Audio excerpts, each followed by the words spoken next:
Selamat pagi tuan-tuan dan puan yang dihormati sekalian. Selamat berpuasa kepada semua sahabat-sahabat, rakan-rakan, semua keluarga yang berpuasa. Okey. Salah satu cabaran berpuasa ialah gastrik. Pastinya gastrik. Okey, sebab itu saya nak rekomen satu produk yang anda boleh beli di beg kuning. Ini bukan beg kuning, TikTok beg kuning, tapi YouTube ada sudah sekarang jual produk untuk gastrik.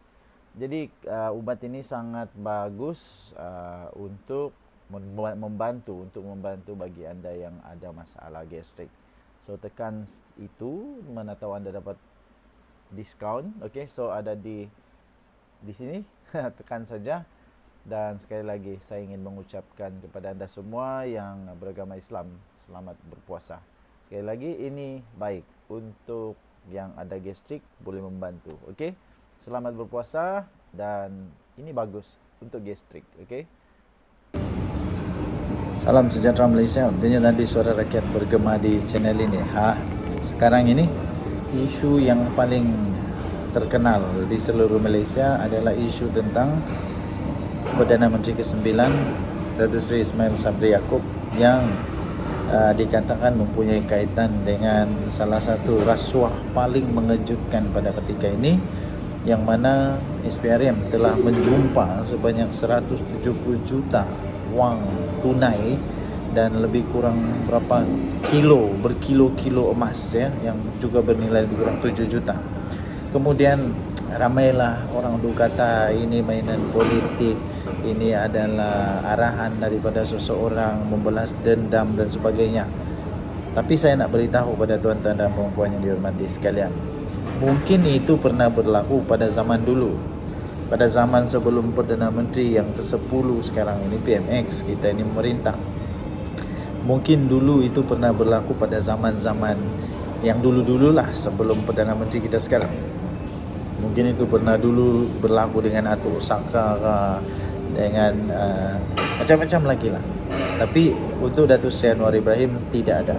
Akhirnya Menteri Ketua Pesuruhjaya SPRM Tan Sri Azam Baki muncul dan memberikan penjelasan bahawa semua ini tidak pernah ada seorang pun yang telah mengarahkan untuk disiasatkan apakah. So memang okey, memang tidak ada siasatan, tidak ada apa-apa, tidak ada dendam, tidak ada so-called khianat, tidak ada.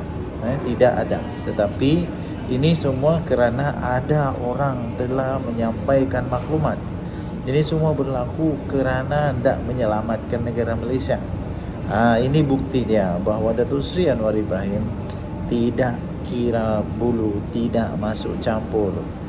Saya sangat bersyukur dengan keadaan sekarang ini, kerana dengan adanya keadaan begini, saya yakin negara Malaysia berada di landasan yang betul untuk maju sesungguh-sungguhnya, supaya tidak ada lagi rasuah. Bila tidak ada rasuah, semua kewangan dipakai dengan betul, tidak ada penyelewengan, tidak ada macam-macam masalah, tidak ada lagi tidak ikut spesifikasi, akhirnya membazir wang negara. Apabila terpaksa lagi pula selepas itu maintenance tiap-tiap bulan, perbaikan tiap-tiap bulan, berjuta-juta wang yang diperlukan hanya untuk maintenance saja, untuk perbaikan saja, benda yang tidak sepatutnya diperbaiki dengan begitu cepat, kerosakan yang tidak begitu cepat. Tapi oleh kerana ada rasuah, jadilah begitu. Harga barang yang sebenarnya mungkin boleh murah, tapi oleh kerana ada rasuah, harga barang terpaksa tambung tinggi. Ya, sekarang rakyat Malaysia yang jadi sengsara. Negara Malaysia sepatutnya maju ni tau macam mana, sangat-sangat maju tu. Sangat-sangat maju sudah. Bayangkanlah berapa banyak sudah wang yang mengalir, berbilion-bilion wang negara Malaysia yang memang sudah mengalir, yang sudah terbazir begitu saja. Jadi itulah yang berlaku, itulah yang berlaku dalam negara Malaysia. Itu boleh memajukan negara Malaysia.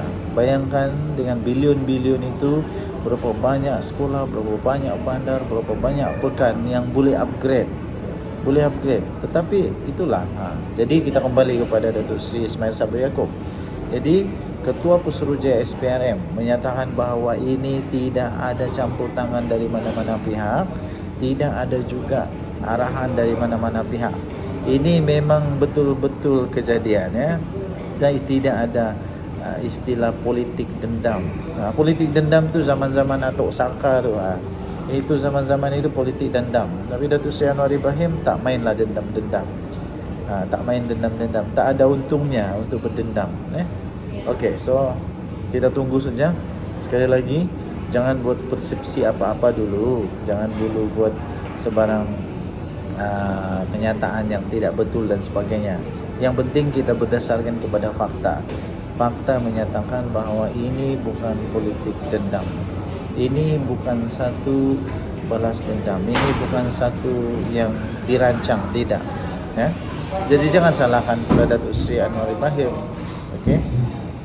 Bukan salah Datuk Seri Anwar Ibrahim. Ya, ini salah orang yang makan rasuah. Okey, so tinggalkan komen anda. Dunia Nadi Suara Rakyat. Terima kasih channel ini. Kita jumpa lagi. Bye-bye.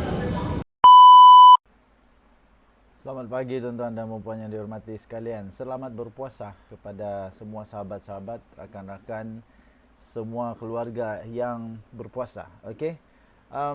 Salah satu cabaran berpuasa ialah gastrik. Pastinya gastrik. Okey, sebab itu saya nak rekomen satu produk yang anda boleh beli di beg kuning. Ini bukan beg kuning, TikTok beg kuning, tapi YouTube ada sudah sekarang jual produk untuk gastrik. Jadi ubat ini sangat bagus untuk membantu bagi anda yang ada masalah gastrik. So tekan itu, mana tahu anda dapat diskaun. Okey, so ada di sini. Tekan saja. Dan sekali lagi saya ingin mengucapkan kepada anda semua yang beragama Islam, selamat berpuasa.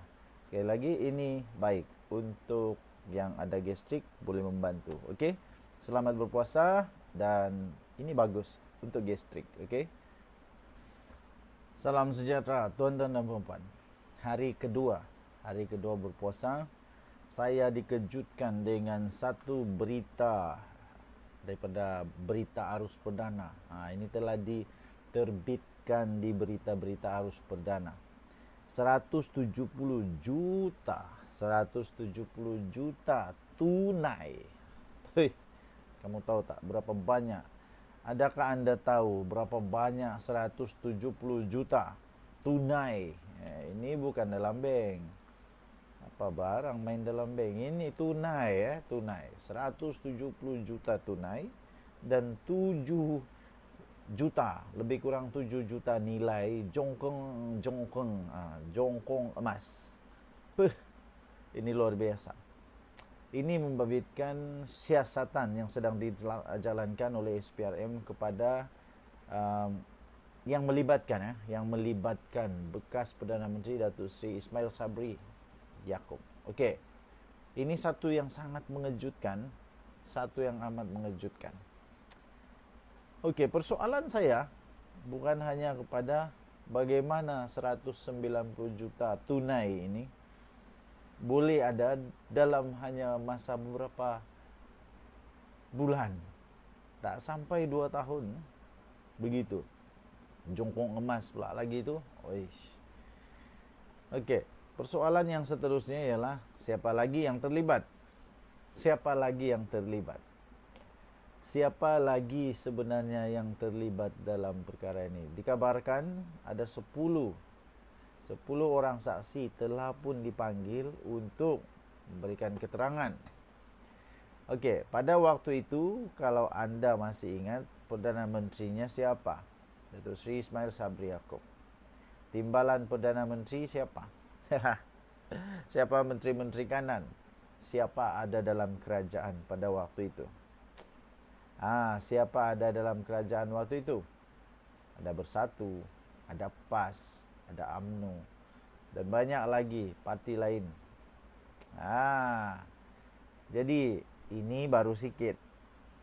Mungkinkah ini sebabnya juga mereka sangat risau Datuk Seri Anwar Ibrahim lama-lama sebagai Perdana Menteri. Patutlah waktu baru menang dulu PMX, selepas PMX menang, bukan main bersemangat lagi para walaun, entah siapa, sudah orang tua tu yang kata PM Anwar akan tumbang bila-bila masa, sampai lani tak tumbang-tumbang lagi. Yang tumbang tu hampa yang tumbang. Satu persatu tumbang, kantoi kedapatan, mencuri wang, mensakau wang. Sepatutnya bagi saya, kita pemimpin-pemimpin di Malaysia, apapun agama kita, berpeganglah kepada ajaran agama masing-masing. Tidak ada agama yang mengajar supaya ada penyelewengan dan sebagainya. Okay? So, apa yang jadi kepada Datuk Seri Ismail Sabri Yaakob, saya pun tak pasti, kerana siasatan ini tidak akan berakhir di sini saja. Dan saya harap juga kepada SPRM supaya korek habis-habisan siapa lagi jerung-jerung sakau, naga-naga sakau. Jangan hanya kepada orang kanan Datuk Seri Ismail Sabri Yaakob. Jangan hanya kepada Ismail Sabri Yaakob saja. Jangan hanya kepada mereka saja. Tapi korek dalam-dalam siapa lagi. Mana tahu kan? Mana tahu orang-orang yang berada dalam kerajaan waktu itu pun ada juga. Kita tunggulah. Dengar-dengar kata ada lagi nih, ada lagi. Dengar-dengar kata ada lagi. Ada lagi. Kita tunggulah. Setakat ini kerana masih dalam siasatan, jangan buat spekulasi apa-apa. Jangan buat spekulasi apa-apa. Kita tunggu siasatan daripada SPRM. So walaun tidak perlu rasa gundah gulana, tak perlu tiba-tiba muroyan, tak perlu tiba-tiba muroyan. Jangan risau, jangan gundah gulana, jangan tiba-tiba muroyan, jangan tiba-tiba muroyan. Heran juga aku bila tang Datuk Seri Ismail Sabri Yaakob senyap walaun. Heran juga aku bila kena Datuk Seri Ismail Sabri Yaakob, Muhyiddin Yassin senyap, Hamzah Zaminuddin senyap. Kenapa tak balun habis-habisan? Balun lah. Saya pun pening juga kenapa mereka tak balun kali ni. Okey, kita tunggulah. Bye-bye.